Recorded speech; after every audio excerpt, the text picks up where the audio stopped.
ಜಬಲಿಯನ್ನಲ್ಲಿರುವಂತಹ ಕೆಂಪು ಸಮುದ್ರಕ್ಕಿಳಿದ ಆ ತಂಡಕ್ಕೆ ಕೊಂಚವೂ ಕೊಳೆಯದೆ ಅಸ್ಥಿ ಪಂಜರವೂ ಆಗದೆ ಸಮುದ್ರದ ತಳದಲ್ಲಿ ಬಿದ್ದಿದ್ದ ಶವ ಗೋಚರಾಗಿತ್ತು.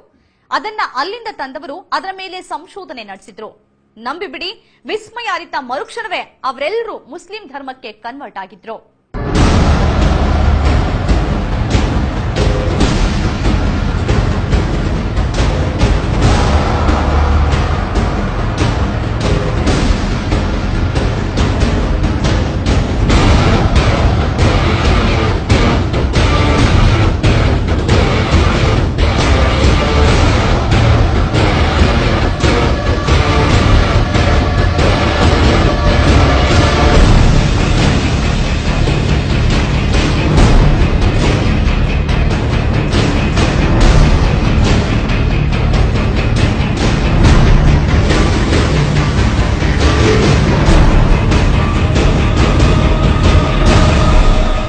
ಖುರಾನ್ನಲ್ಲಿ ಬರೆದ ಘಟನೆ ಜೊತೆಗೆ ಸಾಕ್ಷಿಯ ಬಗ್ಗೆ ಅದರಲ್ಲಿ ಹಾಕಿದ್ದ ಸವಾಲು ಪರೀಕ್ಷಿಸಲು ಹೊರಟ ಮಂದಿಗೆ ಕಾದಿದ್ದು ಅಚ್ಚರಿ, ವಿಸ್ಮಯ, ಪವಾಡ.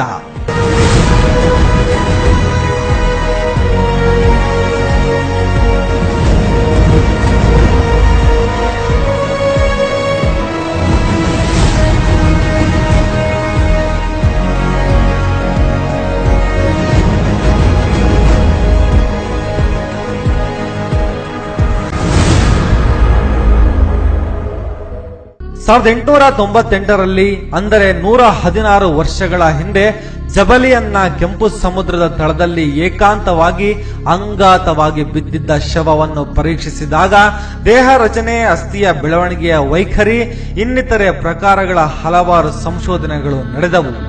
ಅದು 3000 ವರ್ಷಗಳ ಹಿಂದಿನ ಶವ ಅನ್ನೋದು ಖಾತ್ರಿಯಾಗಿತ್ತು. ಆ ಕ್ಷಣವೇ ಕುರಾನ್ ಅನ್ನು ಪರೀಕ್ಷಿಸಲು ಹೋದವರೆಲ್ಲ ಮುಸ್ಲಿಂ ಧರ್ಮಕ್ಕೆ ಕನ್ವರ್ಟ್ ಆಗಿದ್ರು. ಇನ್ನು ಆ ದೇಹ ಅಷ್ಟು ಶತಮಾನಗಳು ಹಾಳಾಗಲಿಲ್ಲ ಯಾಕೆ? ನೀರಿನಲ್ಲಿ 24 ಗಂಟೆಯ ಮೇಲೆ ಯಾವ ಶವ ಕೊಳೆಯದಿರಲು ಸಾಧ್ಯವಿಲ್ಲ. ಅಲ್ಲದೆ ಮೀನುಗಳು ಶವವನ್ನು ತಿನ್ನದೇ ಇರುತ್ತಾ? ಇಂಥ ಪ್ರಶ್ನೆಗಳು ಮೂಡೋದು ಸುಳ್ಳಲ್ಲ. ಅದಕ್ಕೂ ಖುರಾನ್ ಉತ್ತರ ಕೊಡುತ್ತೆ. ಫಿರೋನ್ ಎಂಬ ಮಹಾಪಾಪಿಯ ದೇಹವನ್ನು ಕೊಳೆಸದಂತೆ ನೀರಿಗೆ, ತಿನ್ನದಂತೆ ಮೀನಿಗೆ ಆಜ್ಞೆ ಮಾಡಲಾಗಿದೆ. ಎಂಥ ವಿಸ್ಮಯ! ಅದಕ್ಕೆ ತಕ್ಕುದಾಗಿ ಆತನ ದೇಹ ಕೊಳೆತಿಲ್ಲ, ಮೀನು ಮುಟ್ಟಿಯೂ ನೋಡಿಲ್ಲ.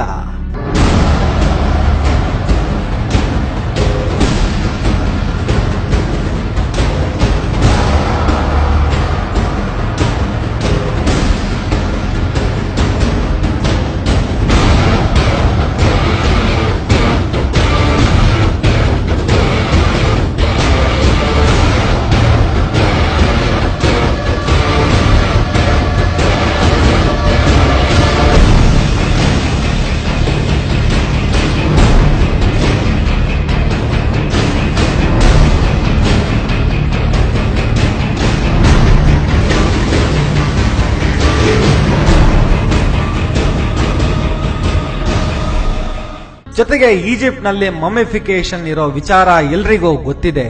ಮಮ್ಮಿಫಿಕೇಶನ್ ಮಾಡುವಾಗ ದೇಹದಲ್ಲಿರೋ ಆರ್ಗನ್ ಅನ್ನು ತೆಗೆಯಲಾಗುತ್ತೆ.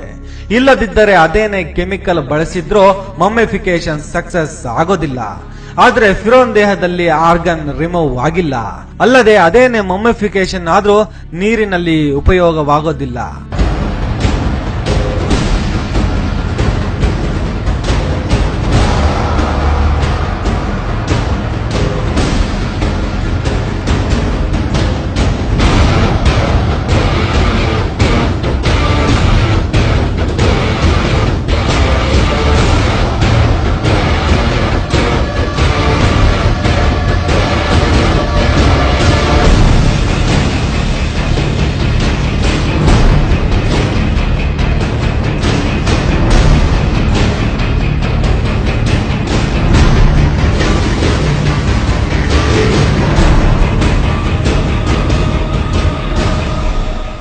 ಫಿರೋನ್ ಶವ ಇವತ್ತಿಗೂ ಈಜಿಪ್ಟ್ನ ಕೈರೋದ ಮ್ಯೂಸಿಯಂನಲ್ಲಿಡಲಾಗಿದೆ. ಅದೇ ಸ್ಥಿತಿಯಲ್ಲಿದೆ, ಕೊಂಚವೂ ಹಾಳಾಗಿಲ್ಲ. ಯಾವತ್ತಿಗೂ ಹಾಳಾಗಲ್ಲ ಅನ್ನೋದು ಕೂಡ ಖುರಾನ್ ಲಿಖಿತ. ಯಾಕಂದ್ರೆ ಖುರಾನ್ ಪ್ರಕಾರ ಅದು ಸಾಕ್ಷ್ಯಕ್ಕಾಗಿ ಇಟ್ಟಿರೋ ಶವ. ಎಲ್ಲವೂ ಅದ್ಭುತ, ಎಲ್ಲವೂ ವಿಸ್ಮಯ.